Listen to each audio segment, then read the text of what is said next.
Hello and welcome to some more Star Citizen with a quick ship update, talking about the Carrack and a preview of the new concept sail, the Hercules Starlifter, as well as a few other ships and where they are in the pipeline. The Carrack is in its grey box modelling phase, but not on the roadmap for the next 4 quarters currently. Expect the ship in 2019 to be flyable.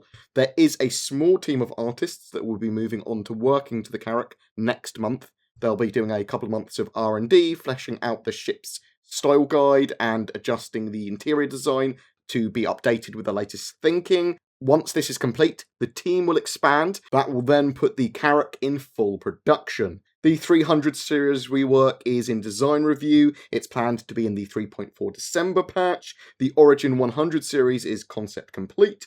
The Orion is on hold, pending additional resources. There is no current ETA for it. It was in its final white box phase last we saw. There are currently 64 ships and vehicles currently usable in-game, with another 55 on their way. That is 119 total vehicles in the verse so far planned. There are no Aegis concepts for the rest of 2018. The Constellation Phoenix is in its grey box final approval phase. It's going to be flyable in the 3.3 September patch, at least that's when it's planned. The Mustang and Avenger rework, the 600i, the Hurricane, the Blade, the Eclipse are all in their final art phase and are getting ready for the 3.2 patch in June. There was a little preview of the Hercules Starlifter. This is a ship that is very much needed in the game. It suits a very particular role of transporting vehicles to ground. It's made by Crusader Industries, who also made the Genesis Starliner.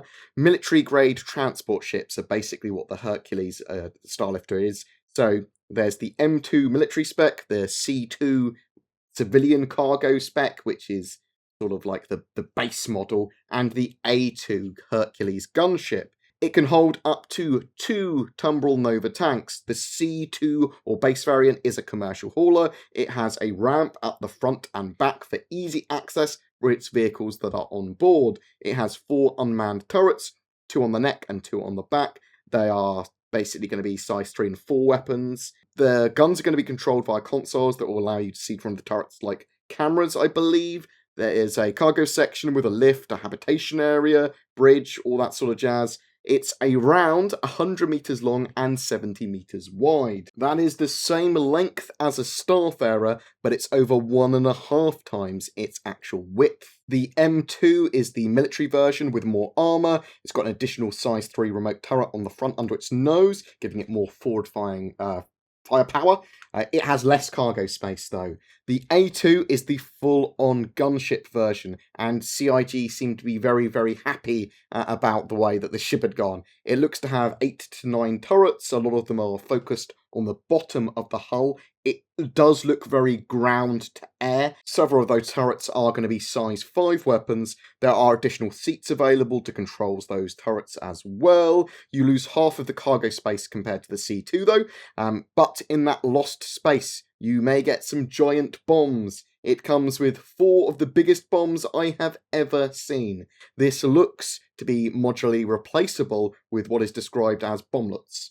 The guns are spread across the ship, and it really requires multiple crewmen to operate effectively. And obviously, as I said, some of them are angled downwards, those gun turrets. It's for ground-to-air use. It's very much a ship that's got atmospheric and planetary kind of combat in mind. In fact, for all of the Hercules variants, VTOL is very important. It's a big part of the ship. It's transportation for vehicles from space to ground. That's one of its major roles. And especially with that gunship, it's not something you're going to want to fly solo. Those turrets, some of them are going to be unmanned, so you can use them at consoles. Some of them may be manned with the gunship, so you're going to want either AI or players to be flying that ship with you. The concept sale for that is available for everyone on the 11th of May. I suspect there's probably going to be a 1-day early pre-sale for concierge and subscribers potentially. Are you excited or disappointed with the Carrack's progress? Are you getting a Hercules potentially? Are you considering buying one? Do you feel that the Redeemer is getting overlooked because